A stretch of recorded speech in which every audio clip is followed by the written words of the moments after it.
Είχα καταλάβει ότι θα ήταν μόνιμο η κατάσταση αυτή του να κάθομαι στο αμαξίδι. Σκεφτόμουν μετά ότι δυσκολεύει περισσότερο το να κάνω κάποια σχέση με κάποια κοπέλα.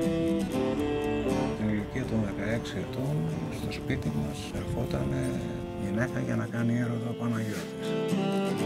Το να εμπλέξεις τους γονείς σου στη σεξουαλική ζωή σου είναι πολύ δύσκολο. Το να μην έχεις καθόλου σεξουαλική ζωή είναι ακόμα πιο δύσκολο.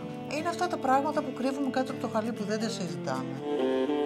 Ποιος νοιάζεται τώρα για τον ανάπηρο να έχει σεξουαλική ζωή? Είναι θέματα, ας πούμε, που δεν μας νοιάζουν εμάς τους ζερτιμιλείς.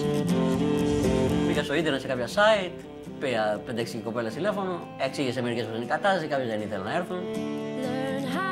Και να θέλουν να μου λένε να κάνουμε κάτι τώρα. Τι θα γίνει? Θα έρθεις εσύ, μου λέει, να με βάλεις στο κρεβάτι? Του λέω, άμα χρειαστεί, λέω, γιατί του λέω. Όταν έχουμε μια πορνογραφική εμπειρία, δεν εμβαθύνει η απόλαυση τόσο πολύ μέσα στον οργανισμό. Το δοκίμασα αυτό, εντάξει, ωραίο, ξέρω εγώ, αλλά μέχρι και κάτι λείπει.